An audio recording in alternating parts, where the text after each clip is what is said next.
Hi YouTube, it's Kathy and this is my weekly entertainment wrap-up for September 1st through 7th. This week I read one book, I watched one show, I watched 1¼ movies, and I listened to one book. As you are probably more than well aware, this was the week of BookNet Fest. I'm wearing the shirt, I'm probably going to put it in the title of this video.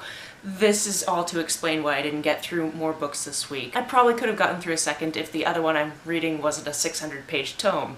So that'll be for next week. The one book I did finish this week is Come Close by Sappho. This was actually a gift from my friend Jean, and I brought it with me on the trip on a whim because it's very, very wee volume, and I'm really glad I did. Otherwise I wouldn't have finished a book this week, and it would have been the first time in this whole series that happened, and it would have sucked. So thank you again, Jean. This is a collection of 6 poems by this author. I really enjoyed it. I actually read this in my bathtub in Denver, because on the way to BookNet Fest, my last flight was cancelled, so I ended up having a 28-hour layover in Denver to get the next flight to BookNet Fest, so that was a whole adventure. If you don't follow me on Twitter, you don't know about that, and now you do. I was also pretty chill this week, so I don't think I'm going to do an actual vlog of BookNet Fest this year, but I am going to input some clips and some footage and that type of stuff, just to share the few things that I did get video or photos of. I really enjoyed this poetry collection, but like with every other poetry collection, I feel like it's something that I would have to do a deep dive on to really get more out of it.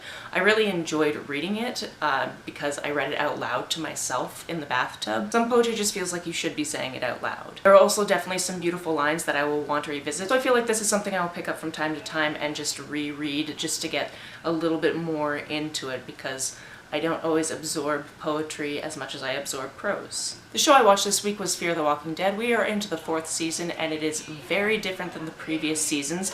Not in a bad way, just it's different. However, there is a major character death at one point that I did not see coming, and we had to turn the show off for a little while because we were pretty mad at it. I'm enjoying this new format because we go from the end of the 3rd season to a complete jump for the 4th season, and you don't really know what's happened in between, and we're still kind of learning, but we're still not entirely sure how they got from point A to point Z. But I'm sure all of that will be revealed soon. On to the movies I watched. On the plane, I rewatched Rocketman. I loved it again. Elton John songs have been stuck in my head all week since then. In fact, yesterday I was about to start a panel and I turned to my friend Taylor and I'm like, I just have Saturday, Saturday, Saturday stuck in my head, and I'm like, yes, Elton John, I know the day of the week. Can you please get out so I can moderate this panel? Thank you. I've talked about this movie before. I went to see it when I was visiting my brother and his family in New Brunswick. I really enjoyed the style of this. The performances were fantastic. It's a great one. You're gonna have Elton John stuck in your head, and you're not gonna be mad about it. The movie I DNF'd on my final flight was The Crow. There's a chance that I watched this when I was a small child because it came out when I was about 8 years old, but if I did, I didn't remember it. The way that movies on United flights are is you're actually watching a television channel, so there's commercial breaks. If you want to watch a movie, you have to wait till it starts, like when you're watching it on television. And the audio wasn't the best, either because my headphones or the system or both were not happy with me, so I could not watch this. Not to mention, it is a friggin' weird movie. I only got 2 commercial breaks in before I was like, no, I'm gonna go do literally anything else. But the thing with the system is that you can't turn off the screens. The movie kept playing while I was doing other things, so every once in a while I would glance up and notice things, like there are only 3 female characters in this whole movie, and one of them is dead, and then the other one is just there for eye candy. What I will say is it's aesthetically absolutely beautiful, so there's that. And at some point I would like to sit down and watch it all the way through just to laugh at it, because there were so many things that I was like, well, after a year of being dead, why is nobody else living in your apartment? And things of that nature. So it would be interesting to go through and kind of hate watch it, but I was not willing to do that on the plane. The audiobook I listened to this week was Darius the Great is Not Okay. I really enjoyed this. The main character, Darius, has a Persian mother and a white father, and is not very popular, is overweight, takes medication for depression, and is in this very weird space of being Persian but also not feeling Persian enough because he's mixed. And he definitely becomes hyper aware of this feeling when he goes on a trip to see his grandparents because his grandfather is not doing so well. Because he doesn't speak the language, but his younger sister does. And he brings a gift of tea to his grandmother, but it's not Persian tea, so they're like, oh, you probably don't even know how to make real tea and we're going to teach you. And he's like, actually I make real tea at home all the time and I work in a tea shop and I'm just very passionate about tea and wanted to share with you something that you haven't had before. What I loved about this book is Darius is a very soft character. He's full of all of these emotions and you really get to see them, and you really get to confront the relationship that he has with his father, who he feels like is disappointed in him at all times. One of the reasons I picked up this book is I saw that it was on like a list of queer books.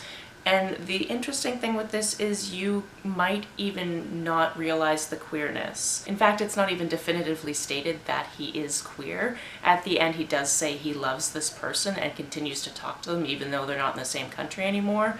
But you could read that as friendship, so I'm hoping that if there is a follow-up for this book, which I have no idea if that's planned or not, that is more clear if that was the intent. Because ultimately I would be fine if these two boys weren't romantic and this was just a great platonic friendship.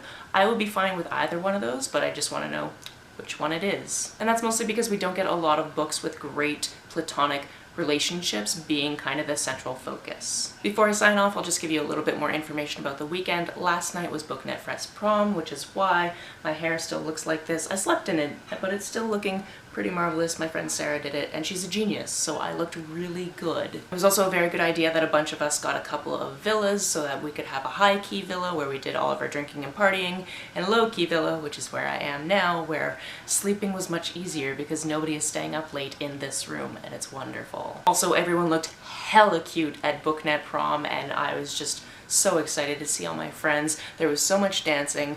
There was also a point where Pony was played, and somebody dragged a chair onto the dance floor and other people were dancing on it. I was like, I bet I can do this too. And yeah, I did. I got the most cheers that night because not only did I do some fun movements, I was still wearing heels, which I wore the entire night, which was weird because I do not wear heels. Not only was I doing regular chair maneuvers, I also stood on that chair in my motherfucking heels. So that was a highlight of prom, I think, for a few people, they've said on Twitter.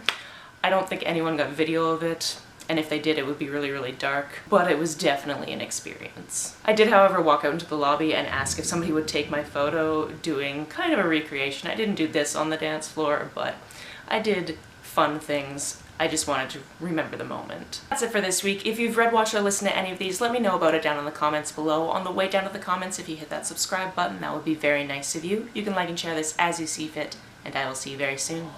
Bye!